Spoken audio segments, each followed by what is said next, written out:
All right. I'm very excited to have this conversation with my friend Foobazzer, who I've been recently talking with within the historical community. For those that have been watching throughout this entirety, I've majorly had on historical NFT creators, but I think it's very important to also bring in the collectors of the space because it's kind of like a synonymous relationship, whether it's the people who are doing the excavation that call themselves NFT archaeologists, which I'm sure we'll kind of talk about that hot topic. And then the collectors and all of the weird various backgrounds that people tend to apply towards our very unique digital antiquities and artifacts. And this man that's here, I've found to have quite an interesting perspective and somebody who's pretty much held his ground for some of the very hot debates on both ends of the spectrum. So without further ado, Mr. Foobazzer. Thanks, Jake. I appreciate the very respectable introduction. And I guess I'll introduce myself very briefly. So I'm Foobazzler. Obviously, I'm Anon, and I've been in the crypto space since about the 2017 top. I got in like pretty much right at the peak of the last cycle. I thought I knew what I was doing and got completely wrecked and lost 80% of my net worth. And it turns out I had to learn what Dunning-Kruger was the hard way. But fortunately, I stuck with it. I saw a lot of value in all the cool, interesting things that were being done in Ethereum with DeFi. And so I just kept buying ETH throughout the whole bear cycle. After a few years of doing that, I had a nice ETH bag. And then my friend in 2020, his name is Alex Gaussman. You may know him. He runs NFTX. Well, he got me into NFTs in 2020 because he started talking about cryptopunks and NFTs, and he started getting really interested in them. And he's like, I think you should buy CryptoPunks. This is back when we all thought it was the very first NFT project. And so I'm like, well, you know what? I don't really know if NFTs will have any value, but if they do have value, the first ever collection surely will have some value, right? If NFTs actually end up going up. So I'm like, okay, I think this is a good bet. And so I bought some CryptoPunks, and Alex and I actually wrote a whole thesis about it on Substack. And I can share that with you if you're interested in looking at it later. But we wrote a big thesis where we basically outlined why we were bullish on CryptoPunks and NFTs in general, and how NFTs would just basically become a form of like digital store of values. That in the same way that like rich and wealthy people use like famous paintings to store their wealth. Currently, we're pretty confident the same thing is going to happen with NFTs. Like certain collections are just going to be huge selling points of value, and then wealthy rich people are going to use that. Not just for speculative purposes, but actually to store their wealth. Even it might even get to the point where certain nation states might go down that route as well. So we fell down the NFT rabbit hole, and it's interesting that arguably the first NFT collection I got into was a historical NFT collection. Not from 2020, but from 2017. And the second one I really got into, aside from art blocks, was Rare Pippas as well. I got into that in early 2021. Again, Alex also told me about it. He did some trades, OTC, got some Rare Pippas. I found out about dispensers and then emblem vaults, and then just, completely aped in. And then again, my conviction was vindicated second time now that I predicted, okay, I think this historical collection is going to do well. I don't know about your random NFT project, but I think the certain like historical selling points would do well. And so I'm like, okay, I got punks right. I got Rare Pippas right, more or less. I had trouble developing a thesis after that. And it wasn't until I saw White Rabbit's, famous image where he has, the funnel where like the projects from 2011 to 2017, they're like pretty scarce. There's only like 20, 30 collections. Once I saw that, then it clicked. And I'm like, okay, you know what? I think all the historical stuff is going to be super valuable. I don't think it's just going to be punks. I don't think it's just going to be Peppas, but I think all the stuff from 2011 and 2017 is going to command a high premium. And if you actually look at other markets, like outside of NFTs, if you look at, for instance, like comic books or stamps, you see the same phenomenon where like the older stuff commands usually a huge premium over the newer stuff, the average new stuff, right? Mm-hmm. Now, obviously, like if there's like a really important collection that has immense cultural value, well, that's also going to command a huge premium. But even if there's something really old that isn't culturally relevant anymore, that will still have a big premium over your average new collection.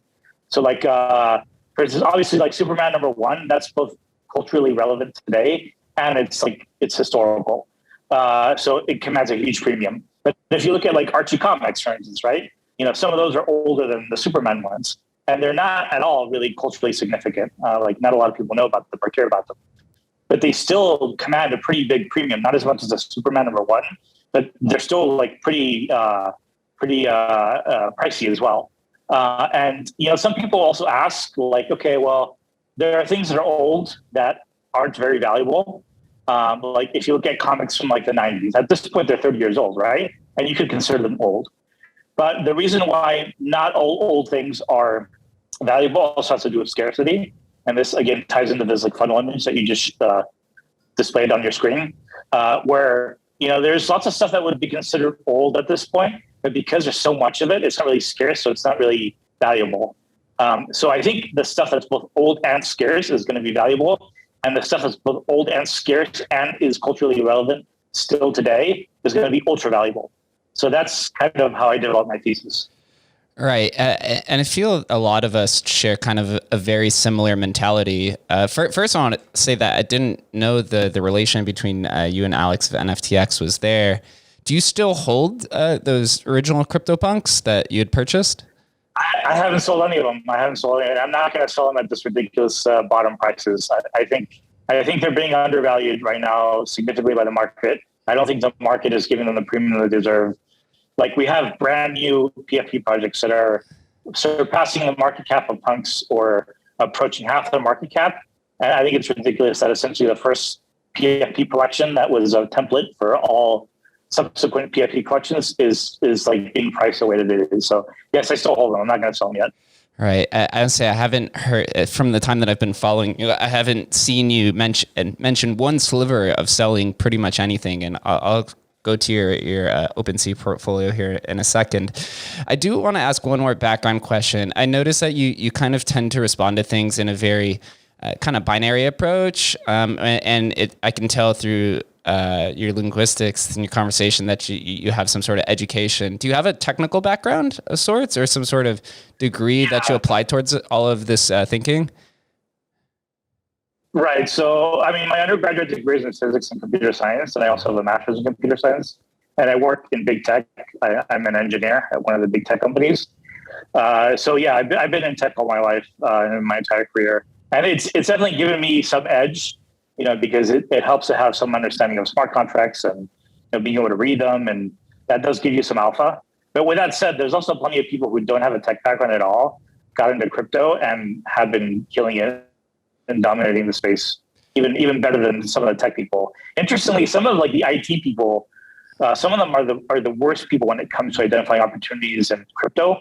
They tend to dismiss the whole space altogether because they think, oh, this is so inefficient. This is never going to work. All crypto is going to go to zero. It's of no significance. So it's interesting how there's like this bifurcation where it's like having a certain amount of technology can help, but it can also be a detriment. It can actually be a bias, against crypto, and then you miss on all these opportunities. Yeah, absolutely.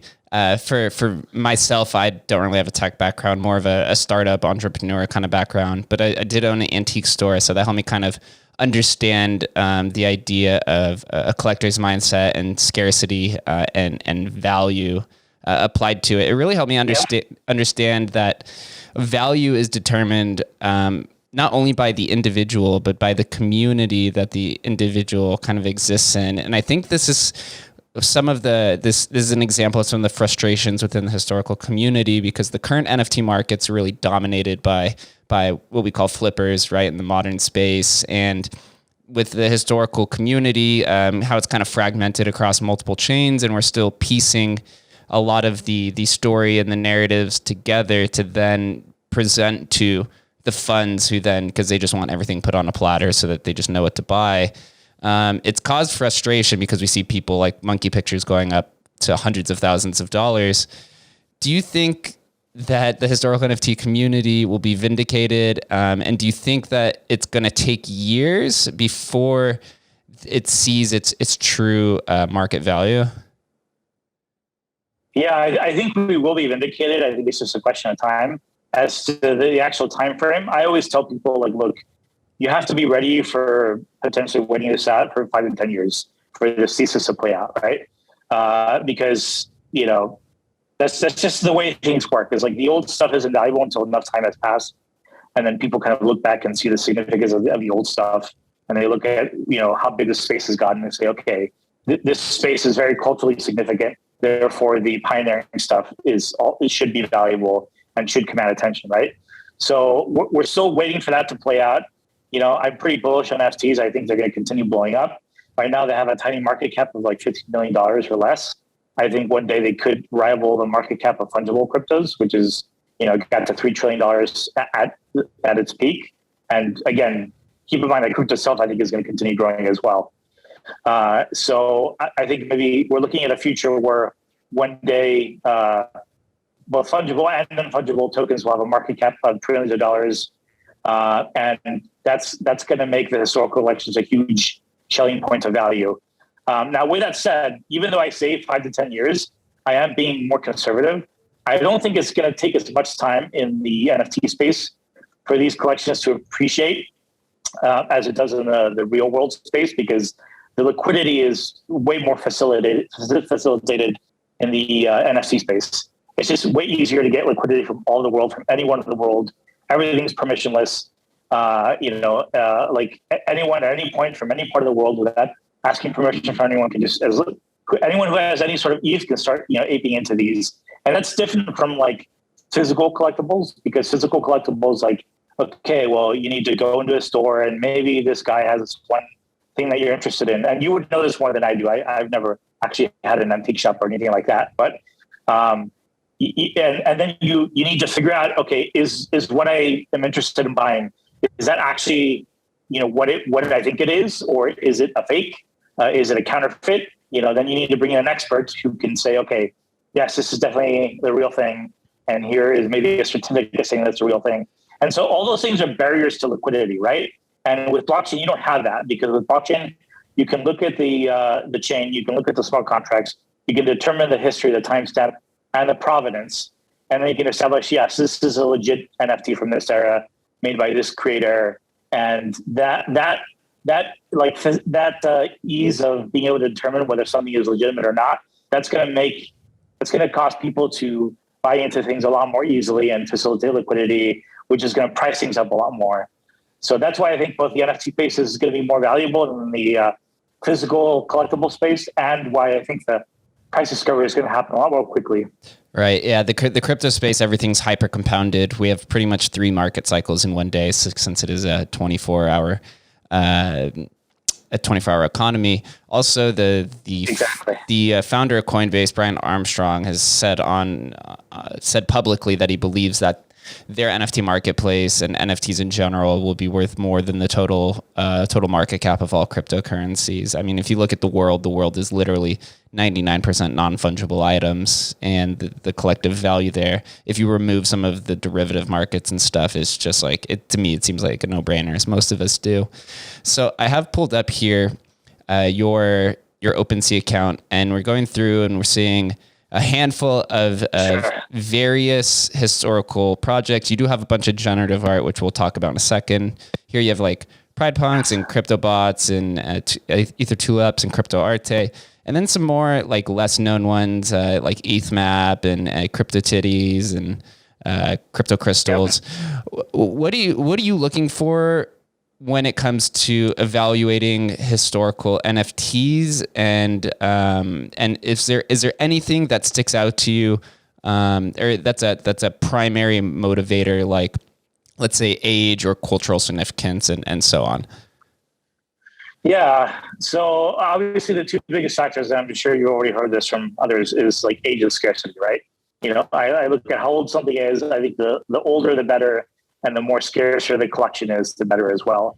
So there are some collections that have, you know, a huge amount of NFTs, you know, like 100K. And so obviously, so what I do is to determine whether, a collection might be overpriced or underpriced versus another collection, is that if I'm trying to decide between two collections that are maybe have the same amount of popularity or historical impact, and they're released around the same time, and they're trying to determine which is cheaper, I look at the market cap, right?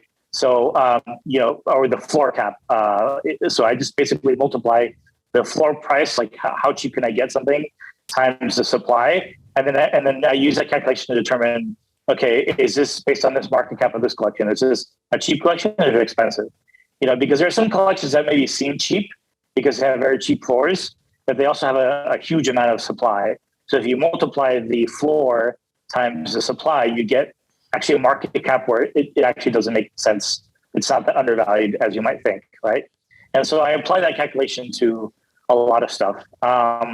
And so as far as I think also probably Ethereum NFTs that are native will probably command a premium as well versus maybe the counterparty stuff and maybe the stuff on Namecoin or other chains as well, just because there's less risk involved as well. And I own a ton of Namecoin NFTs. I own a ton of Coin and counterparty NFTs, and I love them. But porting them to another chain, it does involve a lot more infrastructure and involves more points of risk. And so I think those might command less of a premium compared to the old NFTs on Ethereum that are actually native to Ethereum, just because there's less of a chance that you're going to get rugged and you're going to lose those NFTs, right? Right. Yeah. So that's another variable as well. Yeah. Yeah, I completely agree. And today, actually, I believe Emblem Vault or somebody who works for Emblem Vault posted that they are actually working on individual curated collections. So this basically what this will happen is you could separate like a rare Pepe's or a Twitter eggs that will have its own value and appear on OpenSea.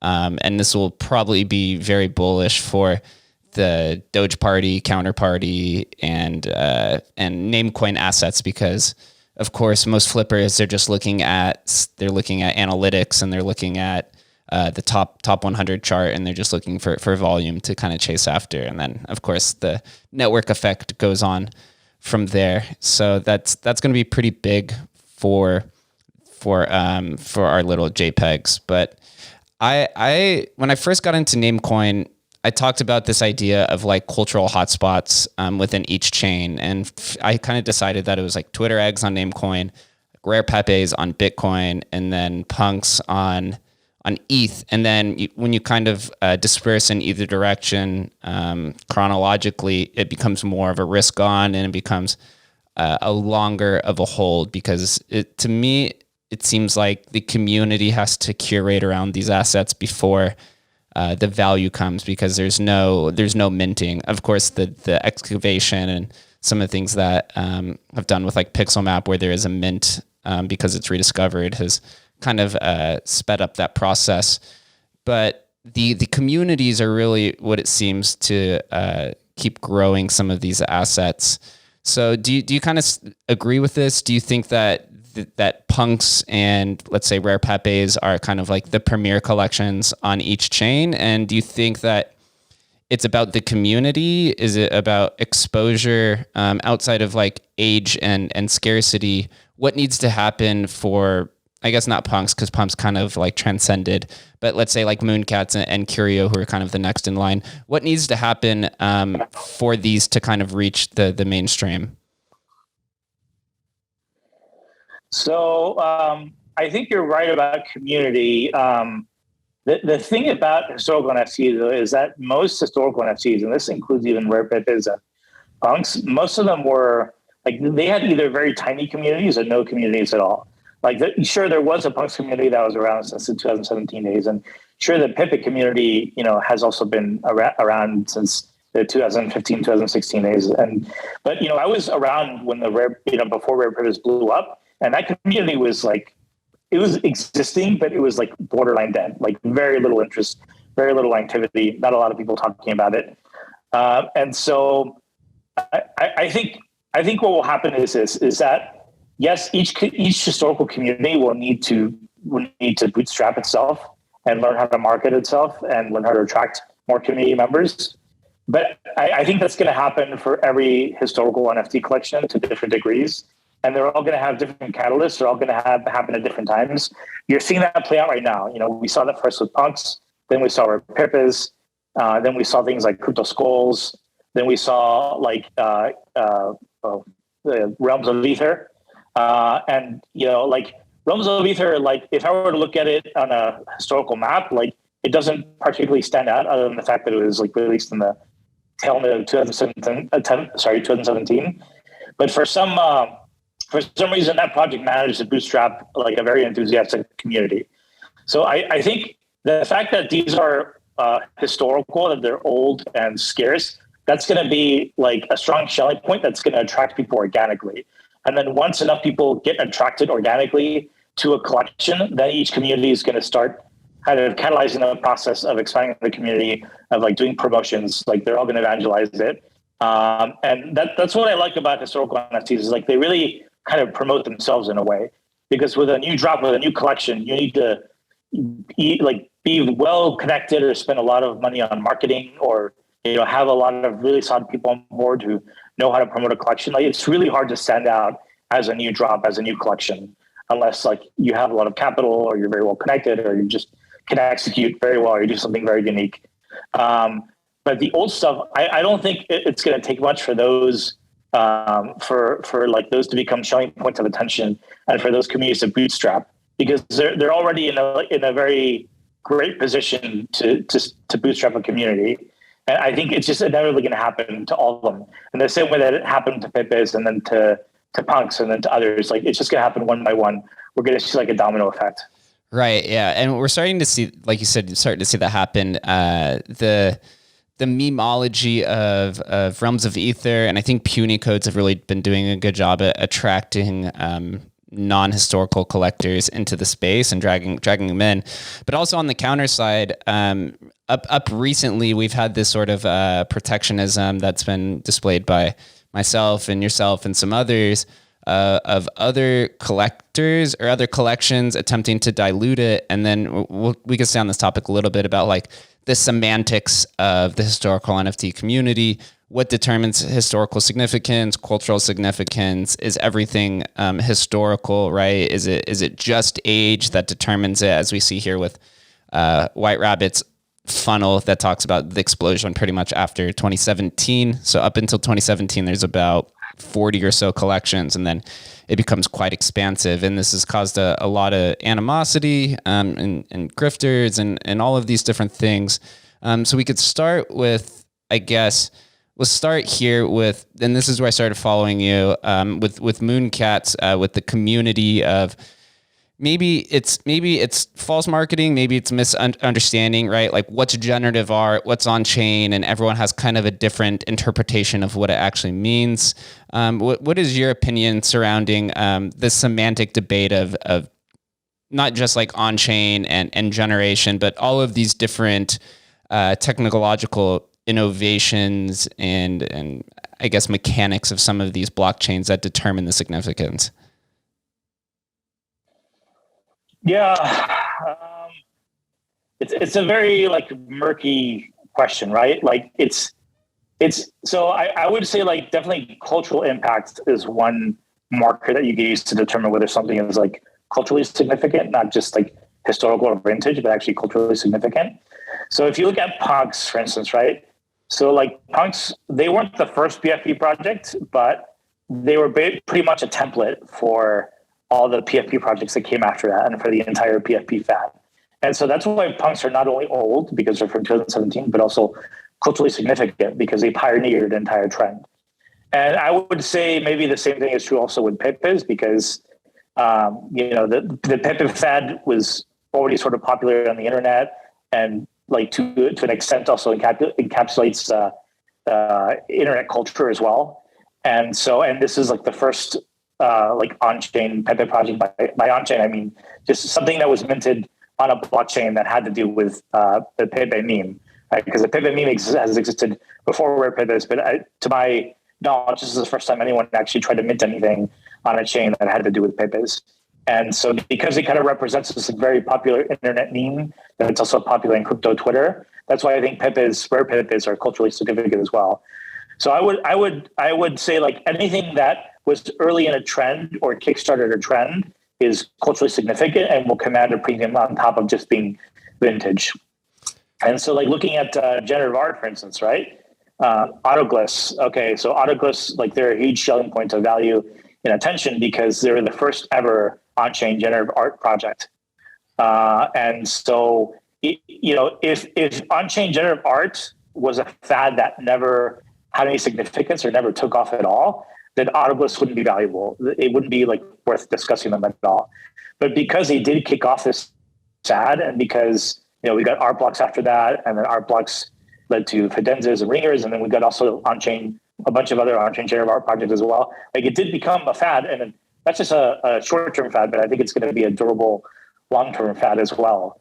Because it kickstarted off this like cultural trend within the art space, the first or the few early projects that pioneered on-chain generative art, I think they're going to be culturally significant as well. So, there's autoglyphs, but also a lot of people don't know about this, but there's also like 5 or 6 projects before art blocks. That's kind of when the trend really blew up. But there are like 5 or 6 on-chain generative art projects released before art blocks that I think they're going to be really popular, like kit compositions, and then I think color glyphs, and then chain faces, and maybe avatars as well. Cleat 2, I actually looked into that. That's I would say it's very debatable because the algorithm for generating that art is actually not on the chain; it's on IPFS. So that's kind of more of a gray area. But like still, these like 5 or 6 projects that predated the fad, the generative art explosion, the Cambrian explosion that happened with art blocks, right? I think these are all going to be very valuable because they were the early pioneers that were experimenting with this medium before the market gave them any validation whatsoever. And so they were authentic forms of creative expression. People weren't doing these for the money because this is back when people didn't care about on-chain generative art. And they weren't doing this because they were hopping onto a bandwagon or some temporary fad, because this is before anyone cared about this at all. And so those are definitely going to come at a big premium. Yeah, I tend to agree. Right here on the NFT timeline, it says for autoglyphs, first of on-chain generated visual art collection on Ethereum. Obviously, there is a spectrum. Why is on-chain so important? I mean, it's in the historical community, it's one of the focal points of debate. But then in the new space, right, most collections are generative. Most of them aren't fully on chain. Do we think that in the future most things will be fully on chain, or is it just the idea of just experimentation and showing kind of the prowess of what a blockchain can do in the early days of why it adds so much value to it and importance? Okay, so let me first address the first part of the question, which is like, what's the significance of being on chain, right? And so there's basically 2 reasons why the on-chainness of a piece of art is significant. One is because ideally you want to be able to recreate the art forever, right? You want to have the art forever. And so if you're just posting a hash of the algorithm or a hash of the art on the chain, that gets you part of the way there, but you can't really recreate the art. Whereas if you actually have the algorithm encoded on chain, that means that no matter what happens, as long as Ethereum survives or the blockchain survives, you're going to be able to recreate the art. And so there's like a certain permanence that you get from on-chain generative art that you don't get from other art. And, that's why people give on-chain generative art a premium. That's the first reason. The second reason is because it's also proof that the on-chain generative art collection is actually created by an algorithm.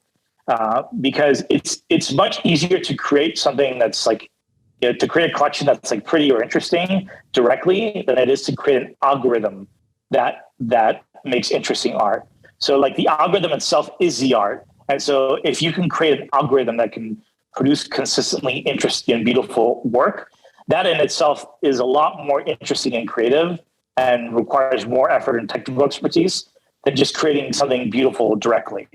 Right. And so if the algorithm is on chain, then that's proof that, yes, the artwork that is generated is indeed algorithmic and it is generated directly by a human.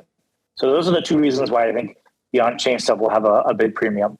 And then your second question was about, was it the future of generative art? Yeah. Do you think that in the future most collections will be on chain, or do you think maybe it's because of gas prices becoming inflated that the on chain, the idea of putting things on chain will just be a novelty because of early days gas prices were so cheap they had the ability to experiment in it? Yeah. Okay. So this is a good question. I don't know, because ideally, in the future, we have this world where there are very few transactions on L1 and basically everything's on L2, right? So this is a feature that keeps getting sold to us as like crypto enthusiasts, is like supposedly in the future, L1 is going to be so expensive and congested that really you're not going to be able to transact or do much directly on L1, and all the activity will be on L2. The problem is that if all the activity is on L2, then you can't really preserve art in an algorithm on L1, because if you do that on L2, then the only thing that gets saved on L1 is just a hash, right? If you try to preserve, for instance, an on-chain generative algo on Arbitrum or something, then the only thing that actually ends up preserved on Ethereum is just a hash of that algo. And so I'm not really sure. I'm not sure how this is going to turn out. It could be that L1 gets completely priced out and no one can do anything anymore on-chain generative art on L1 anymore. And that maybe only the really expensive collections can afford to transact on L1. It could be that maybe somehow, maybe maybe people come up with more creative ways of preserving the algo, maybe more succinct ways. Like I know the way Artblocks does it. So the way Autoblocks does is that Autoblocks actually has a solidity function to recreate the art. And then there's also some stuff in the comments that you need to recreate the art that doesn't get saved on the blockchain. But the way Artblocks does it is a little more creative, is because the art is more diverse and interesting. They don't want to rely on just solidity. So they have it so that basically, you're using various JavaScript libraries, and those aren't saved on the blockchain. The JavaScript functions are encoded on the blockchain, and they're kind of encoded in an interesting way that I'm not going to get into. But it's kind of an interesting way they kind of got around the constraint, because Artblocks wanted to produce more interesting, diverse, beautiful art, and so they had to look past solidity functions. But at the same time, they had to figure out how to store all this data, all these really elaborate algorithms. And so they did it through JavaScript and breaking up the JavaScript algos into different pieces and encoding them on chain. And if you look at most on-chain collections, they're also doing it that way as well, where they're figuring out all sorts of really interesting, creative ways of both producing really rich on-chain art, but also figuring out how to cram those rich algorithms on-chain.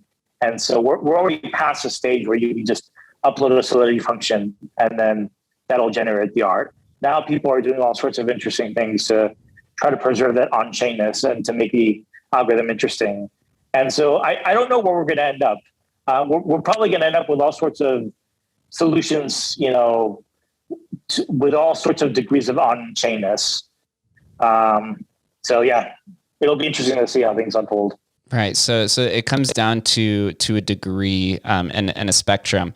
I just got to ask, because we're here. I came up on the Mooncat rescue thing. What's your opinion, or how do you define what the Mooncat on-chain generation was?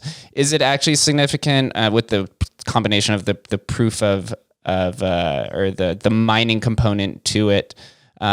Everyone I ask seems to have a different opinion of it. So you're definitely a dev and technically competent and minded. How do you interpret it? So I would definitely consider Mooncats to be generative art, because they were generative. They were generated by an algorithm. But I wouldn't consider it to be on-chain generative, because, or at least not historically on-chain generative, because the algorithm that was used to create the Mooncat artwork was only a hash of it was put on chain, right? So the algorithm itself wasn't put on chain. Only a hash of it was put on chain, not the algorithm itself. And so that's not enough to recreate the artwork. Like you can't recreate the Mooncat's artwork from just a hash of the algorithm. You need the actual algorithm itself, and that's off-chain. Punks are kind of in the same category as well, right? Like punks are generative because an algorithm did generate them. They weren't made by hand, but they were generated off-chain, and the algorithm is not on-chain at all.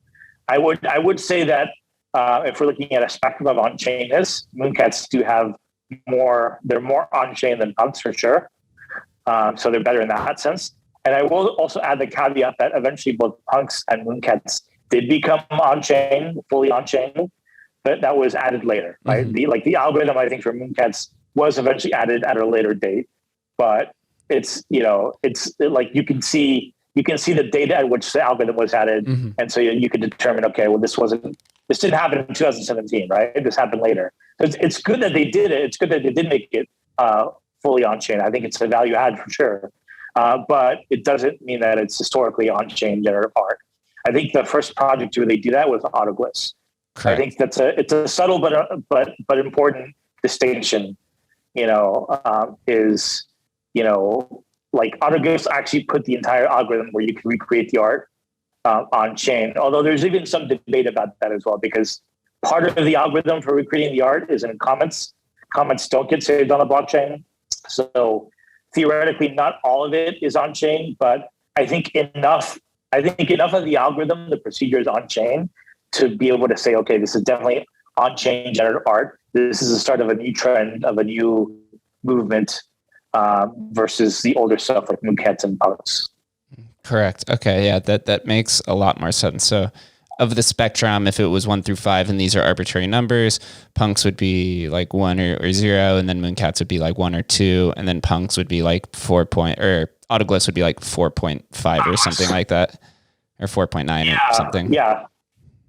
I think autoglyphs are definitely on chain enough that you could definitely consider them to be the first on chain generative art. Okay, that makes complete sense. So then it leads into, and here we'll talk about these pictures in a second. Then it leads to the idea of like, how important is it to have this debate and determining the differences and the distinctions? Because it seems like between Mooncats and autoglyphs, that small but nuanced distinction is like a massive value amplifier because of the historical provenance. Also, the culture and the community has been around for much longer, right? Mooncats community is relatively a little over a year old, where you can say autoglyphs and the punks communities created by the same team, which theoretically never died. So you could say the community of autoglyphs is 3 years old and never went extinct, and punks is 5 years old. And it causes a lot of animosity, and some people are afraid to have these types of maybe difficult conversations because, they're protectionist of their bags.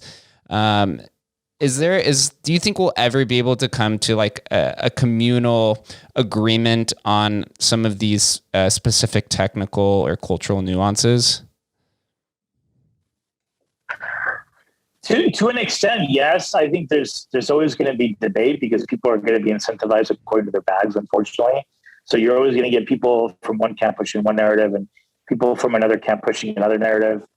But I think we are, as an industry, like going to be able to come to some consensus.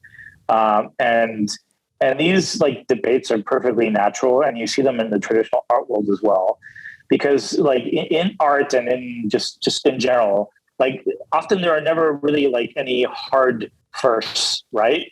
Like I remember when the historical NFT fad first started, like 7 or 8 months ago, 9 months ago, even, with the rediscovery of Mooncats, like people started looking for all sorts of firsts and branding their projects as first, like, oh, we're the first project to do this or this, or look, I found the first project that did X or Y or Z, right?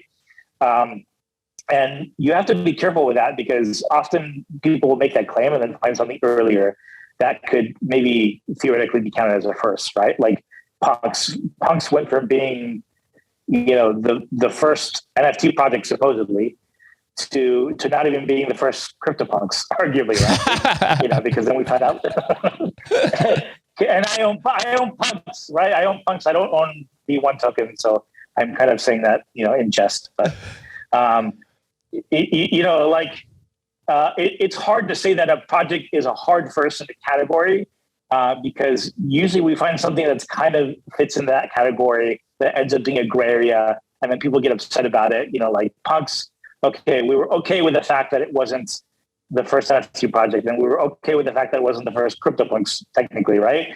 But then, then people started saying, well, it's not even the first Ethereum project, and look, it's not even the first PFP project, because like blockheads came out before on Namecoin, right?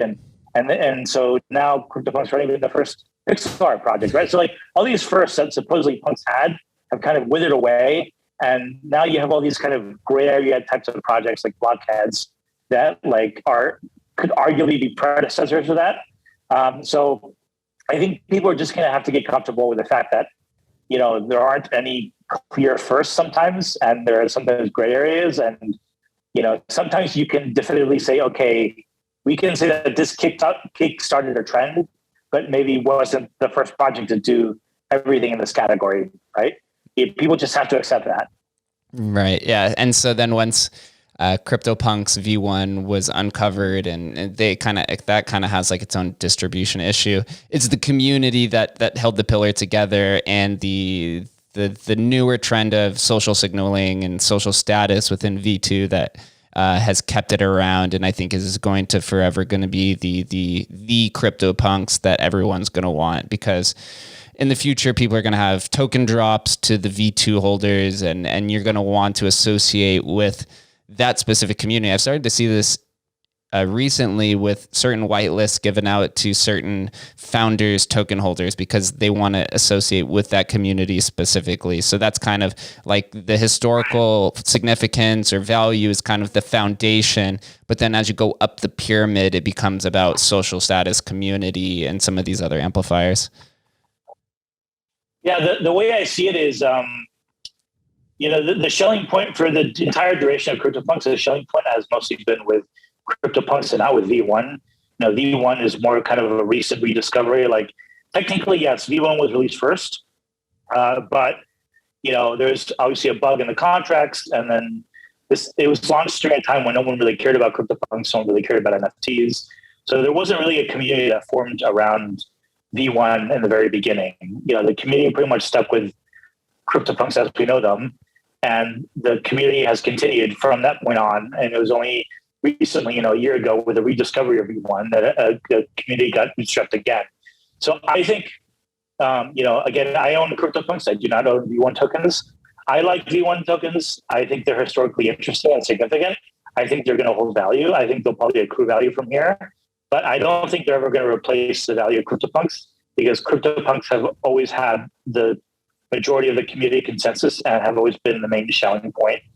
And we've seen this play out before with like the Bitcoin versus Bitcoin Cash fork, and also the Ethereum versus Ethereum Classic fork as well, where basically the majority of the community consensus, went with one fork and said, hey, this is the official version, because the majority agrees this is the official version. And then the minority fork just kind of rebranded itself as something different.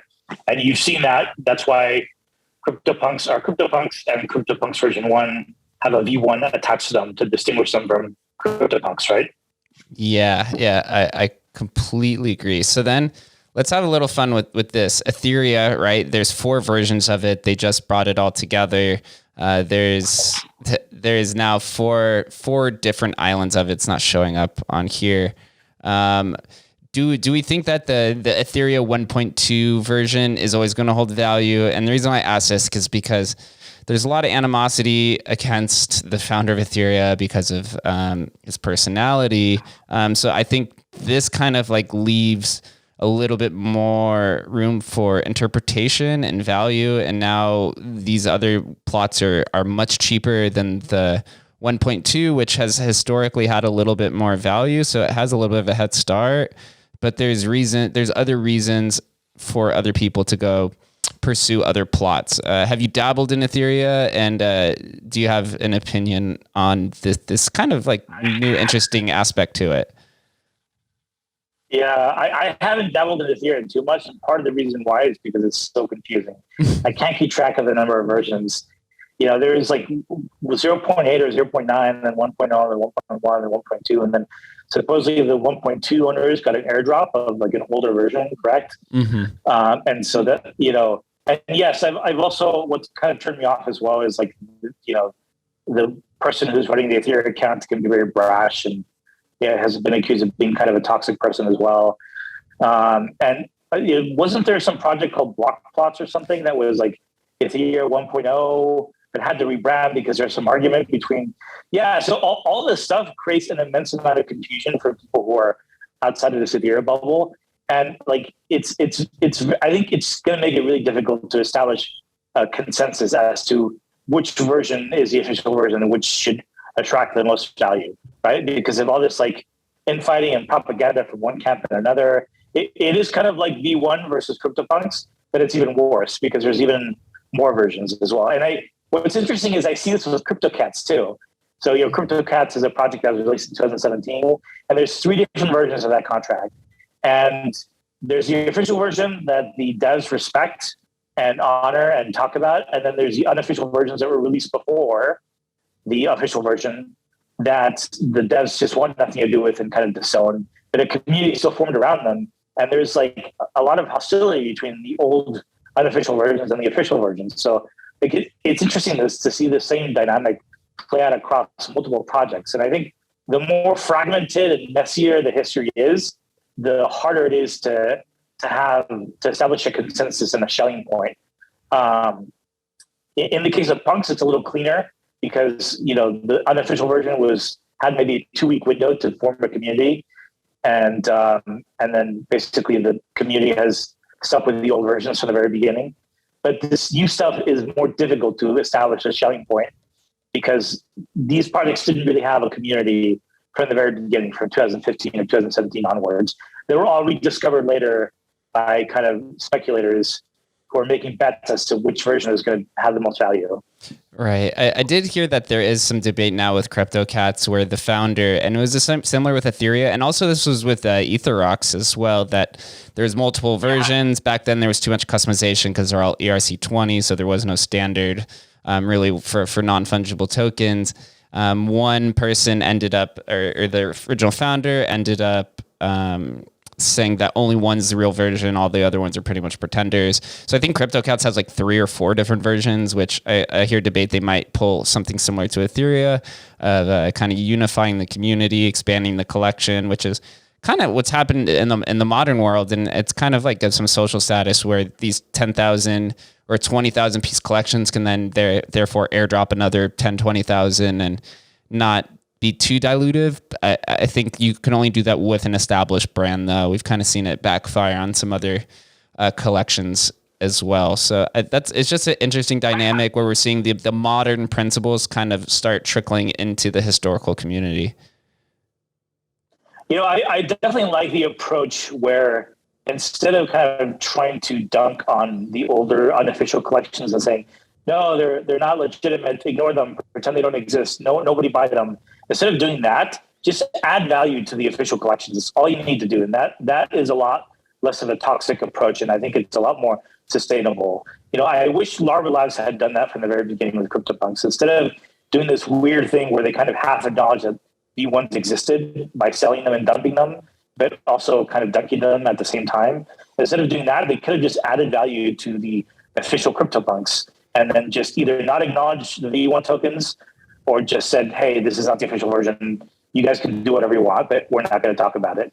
I think that's the way to go about it, really, is to just add value to the official ones. If you're saying, if you as a dev are saying that it's a legitimate version that matters and the others don't matter as much, then just do stuff for the official collection that's going to make it more valuable instead of trying to actively hurt the older unofficial collections, because it's an exercise in futility, right? Like, the history is there. It's not blockchain forever. You can't stop people from buying and selling them and checking the blockchain and checking the timestamp.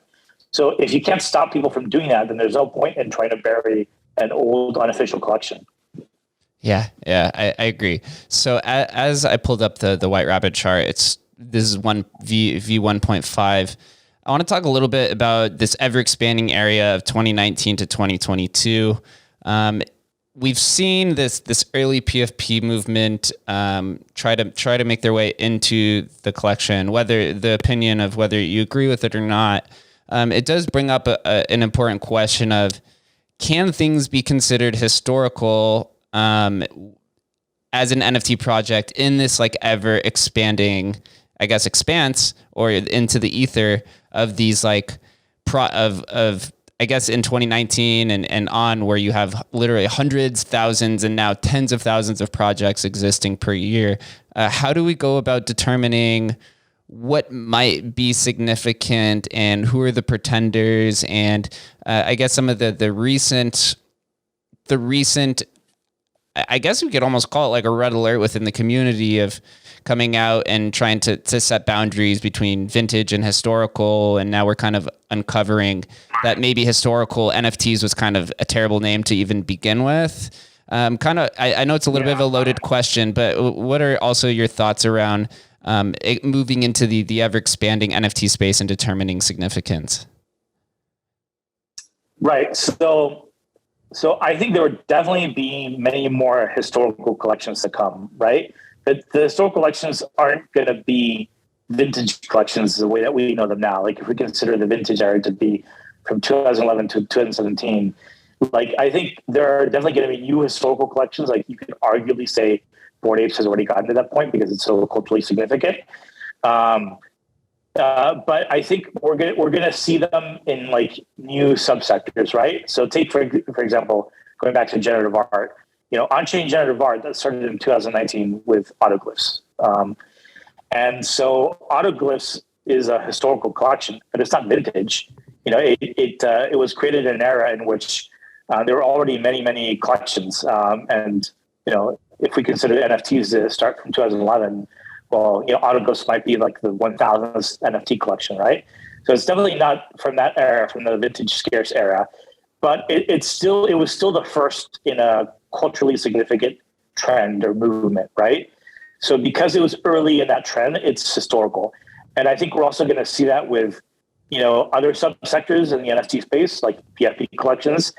I think, for instance, like the early PFP collections from 2018 is arguably not very vintage, but it's still pretty early for PFP collections. So if you think that the PFP is a very significant, culturally significant trend, then the early stuff in that trend, I think, is going to command a big premium, and they're going to be considered pioneers and arguably, attract a lot of value.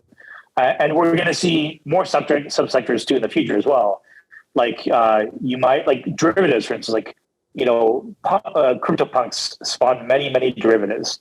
And so the derivative space itself is like a trend, right? Like a cultural movement. So I think also the early pioneers in that subsector can also become valuable. Like I'm thinking of Pride Punks, for instance, which is like arguably the first CryptoPunks derivative. And also there's Bastard Gant Punks released in 2020, which there are only like 75 of, or like 72. There's like Bastard Gant Punks versus 1 and version 2. And so the version 1 was released in 2020. And so that's arguably like an early example of like a PFP derivative, right? So like any trend or category or subsector that ends up becoming popular or significant, the early pioneers in that trend who were experimenting with that trend before they really got attention, before they blew up and became popular, I think those have a chance of being historical. That's my framework for determining whether something is historical or not. And then, like in the case of something like Bored Apes, like did it spawn the category? Like it didn't spawn the PFP category, but it definitely did popularize it, right? And it definitely grabbed a lot of celebrity attention, a lot of mainstream attention. So it is kind of like a cultural snapshot. Like it like definitely it like took an existing trend and like made it even like way bigger than it was before. So like I don't know if you could consider Bored Apes. I would consider it to be historical, but I wouldn't say it's because it was early in a trend. More, it's because like it popularized a trend. The cultural significance of Bored Apes is by far set in stone. They've become a brand and market. A lot of comparisons to like the supreme on a blockchain. Now they're pivoting to become a metaverse. So I think Yuga in itself could be considered just like a historical dev team, all said and done, barring there's no sort of collapse. Knowing in crypto, you never know. Something can literally, as we've seen in the last few days, things just collapse, even if they are pointed out, because everyone has their different criticisms. In terms of like PFP as a trend, I'm curious. I'm on record saying this, that many months ago, that I don't think supply is a fair deterministic for value, just because, right, the 10K PFP, all these things that are happening, and I've kind of come back and forth and debating it, but a supply metric, there's so many variables that can change about it, right? With the Pride Punks thing, they were supposed to be 10K, but then there is an issue, and so now they only have 9,640. And also the supply caps, and what if like CryptoPunks are actually 9,999 because you burned them? There's a lot of different variables around it. Do you think just being like pre BAYC is enough? I mean, maybe if we're looking at it 10 years, if we're forecasting it and having this conversation in 2030, maybe it's a little bit different. But do you think supply and 10K will be a historic value metric in the future? I'm kind of on the fence about this, but I'm leaning more towards no. That I think what's more significant is that a collection is a PFP, and what's interesting about it is not its total supply. I think that's, to me, I get the impression it's more narrative that maybe certain communities try to push to try to meme, a collection they bought into as like significant. Like, hey, this is important because it's like the second or third 10K PFP collection. And I'm not sure if the 10K part is really the significance of the collection. I think the significance has more to do with the fact that it's like a PFP project and it was early in that trend, an early PFP project. As for like whether something is pre-Bored Apes is significant or not, I mean, the problem is that there are so many collections, that are pre-Bored Apes, that like it's hard to get that scarcity that you can from like the 2011 to the 2017 stuff, or even the 2018 stuff, right? So like it's harder to like establish those selling points because there are so many more collections in 2021 and 2020, even PFP collections, even though they're pre-Bored Apes, that it's really hard to push that narrative, in my opinion. And I think some of these areas that some communities are pushing, I think they're not going to last. They're not going to be sustainable. Like, I think some more serious collectors are probably going to dismiss them later down the road. Just like, people are kind of dismissing them now. Like, people are always looking for a good trade and a good narrative to show. And you see this with crypto, not just with NFTs. And you see, like even venture capitalists and hedge funds like pushing narratives to try to basically push something that they already bought into. And we're going to keep seeing that. Because anything to do with money is going to attract, that sort of behavior. But is that going to be durable? I would say those gray area projects that are released later are hard to sell. Like Doogies comes to mind, right? Doogies is supposedly there's some kind of tenuous connection between Bored Apes and Doogies because of the traits. Like supposedly some traits inspired some of the traits that ended up in the Bored Apes collection, and maybe that will hold true and that will have some historical significance, but then there are also things that are working against it, like the fact that it was released relatively late in the trend, and also the fact that it's an OpenSea shared contract collection, which means that it's like very centralized. That's going to work against it. So it might have like one or two things working in its favor and then a bunch of stuff working against it. In my opinion, there's so much stuff from 2017 and 2018 and before that's still pretty cheap that we don't really need to go digging for stuff in 2021 because there's still lots of really affordable stuff that's like very little debate as to whether it's historic or not, because you just look at the timestamp and you say, okay, this was like released a year after CryptoPunks. This was like 4 years before Bored Apes was released. It's like, why aren't we talking about this? Why are we talking about this other collection? Is it because maybe an influencer, bought a huge bag and then has a financial incentive to push a narrative? it just seems kind of silly to be pushing 2021 collections as historical when there's still so much stuff from 2011 that most people don't even know about. Right. Yeah. So it seems like some of the hard lines is the scarcity you really can't get past between 2011 and 2017 with the few dozen collections, and then you've touched on this and you kind of brought this to light that I realized of these like ultra niche definitions, right? First 10K Doge, and then the jokes of what's that collection first where it's like first wine that was first NFTs. Yeah. Yeah, it's so funny. And you should show that. No, that was made by Def Beef, who's like he's a generative artist, on-chain generative artist, but he produces audio stuff as well, not just visual stuff, like on-chain generative audio. He's a great artist, but yeah, he launched this collection called First NFTs. This is like back 8 or 9 months ago when we had like the first wave of historical NFT interest. And it's basically kind of a satire of the culture at the time, the historical NFT community, where everyone was trying to mean something as like a first, therefore it would be valuable because it's the first to do this or the first to do that. And I've said this many times before on Twitter, but like if you're first to do something that no one cares about, like in a category that no one cares about, that's completely irrelevant, that had no cultural impact, then it doesn't matter. Literally every single project is first in something. Like name any project, an NFT project, and it'll be a first in some ultra niche category, right? Like, first on-chain generative music NFT to be sold to TikTok influencers for a huge profit, right? Like first low effort pixel art project that DC investor hated on, right? Like everything is a first in something. So there's no scarcity with that, because if everything is a first, then there's like a huge dilution of projects that are all firsts. So there's no scarcity. You need scarcity for the value. Yeah, how funny is that? And it just these defense mechanisms now that are in place, I think, is really helping push the space forward. Although some things, some recent events, and maybe it's just people don't understand historical NFTs, has become a butt of a joke for a lot of people. Which is unfortunate. Do you think we can ever get past some of these influencers who are just completely dismissive of historical NFTs, or is it just until the masses come, or whatever this recent breakthrough will be, that they'll eventually capitulate and then have to completely understand? Are they just making these jokes because they're engaging, or they're farming engagement, or do they actually believe that this entire emerging market is a joke?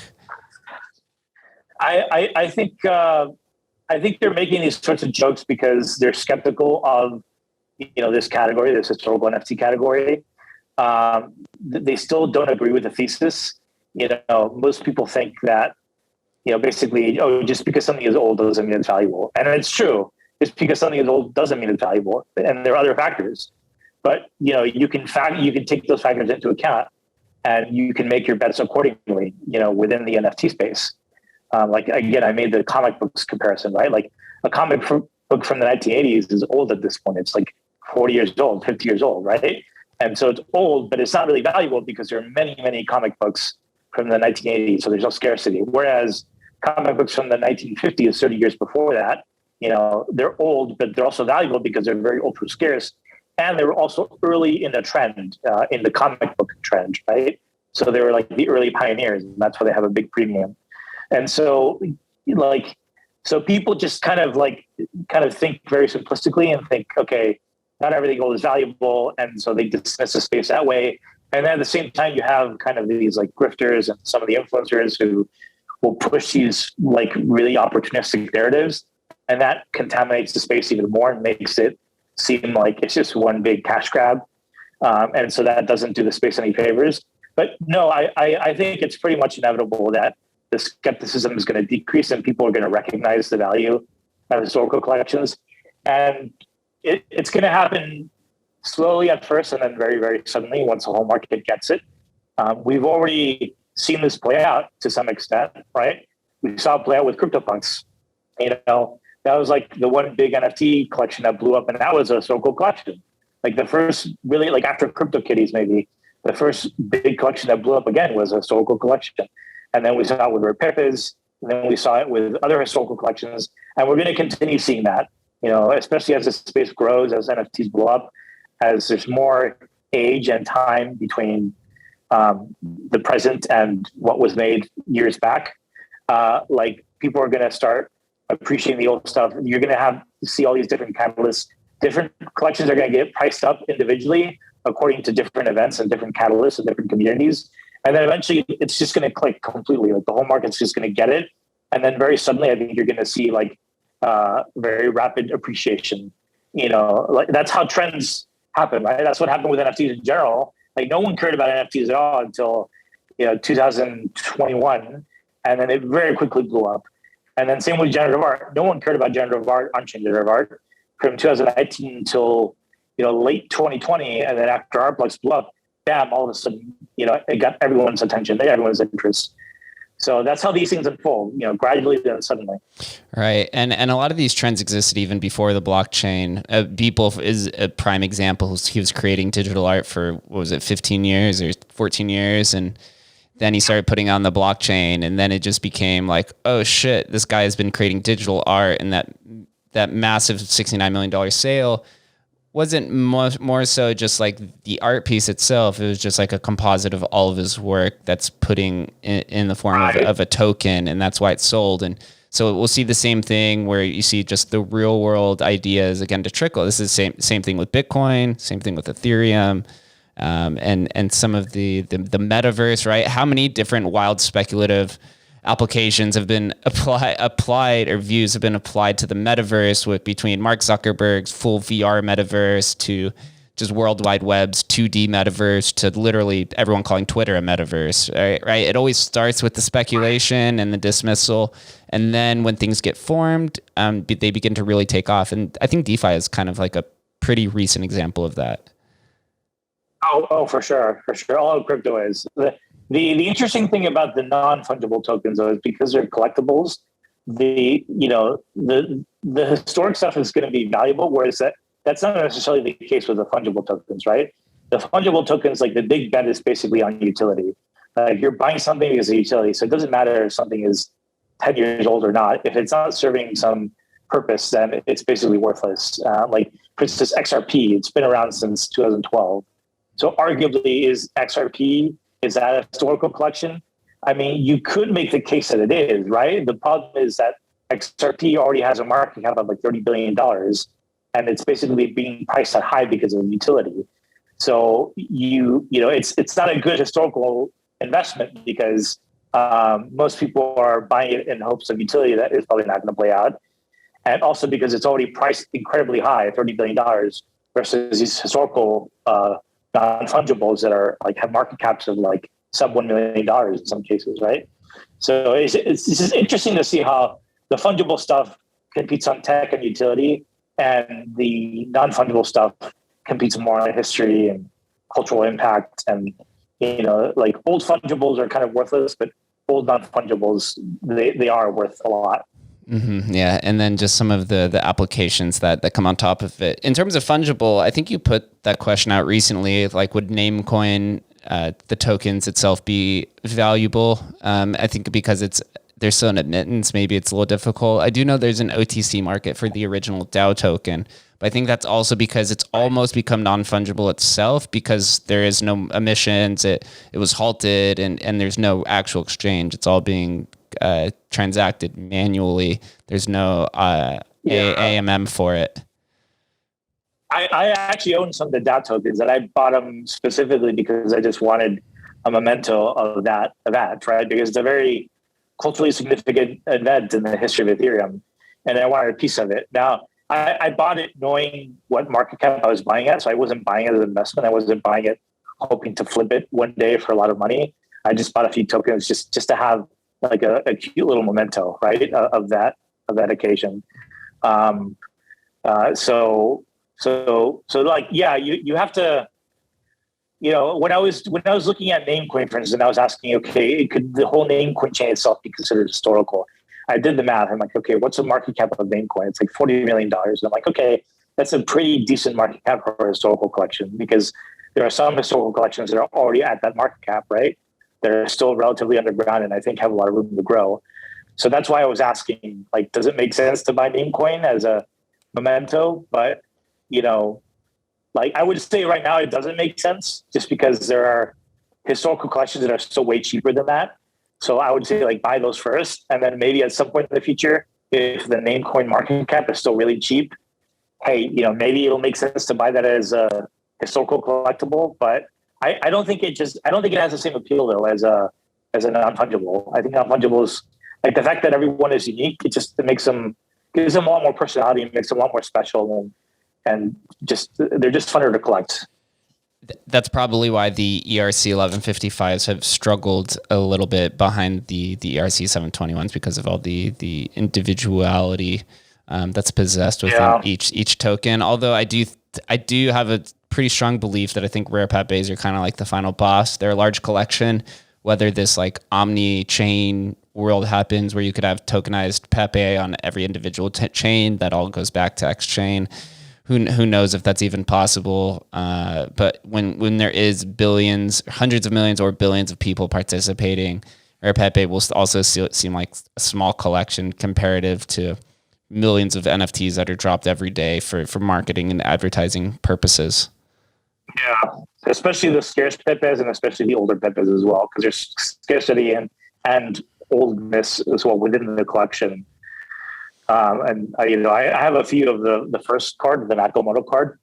And, when I was buying rare Pepes before most people had kind of rediscovered them, like it was very obvious to me what the selling point was because the Nakamoto card at the time was $10,000 and all the other cards were way, way cheaper. So I'm like, okay, the market is telling you right now, the first one is a very, very, very strong selling point because there's such a disparity between the first one and all the others. So I'm like, okay, it makes sense to buy a few of the first one. And I did.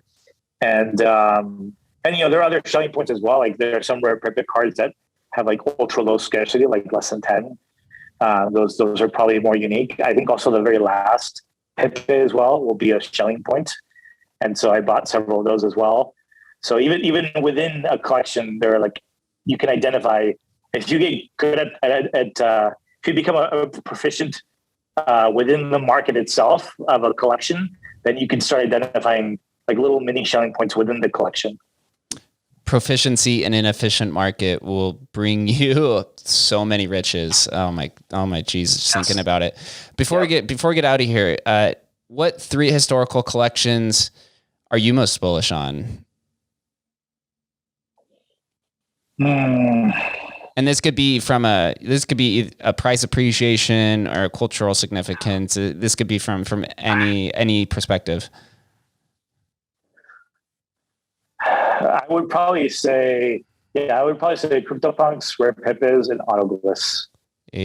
Going with the 3 horsemen. Yeah, the 3 horsemen. If I had to add a 4th, I might say Puny Codes because it's like the very first example of OnChain Art, and they're so old, extending all the way back to 2011.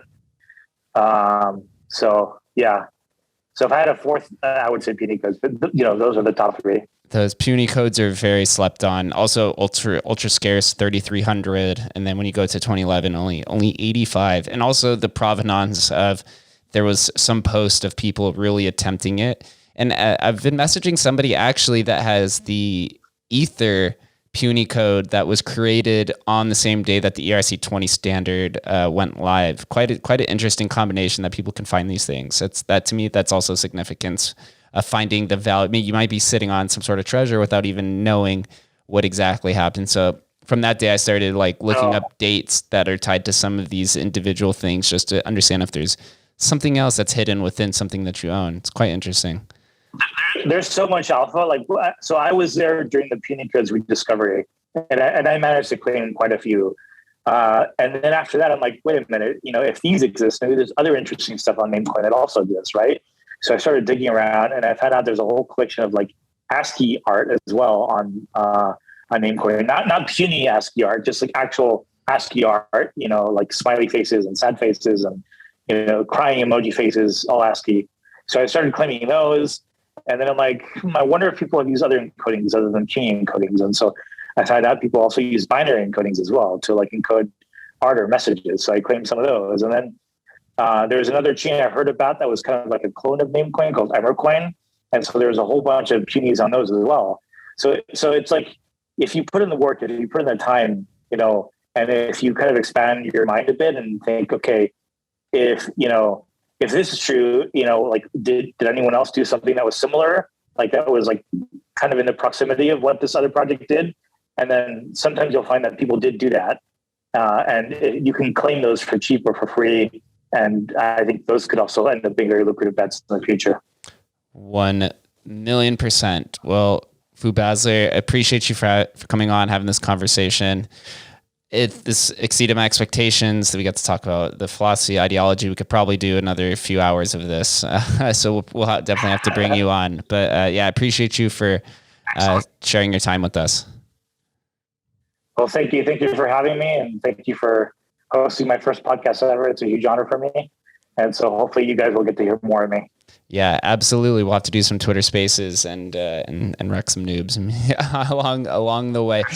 Everyone who made it this far, make sure you give Foo a follow and make sure you like, comment, do all that fun stuff. We'll catch you next time.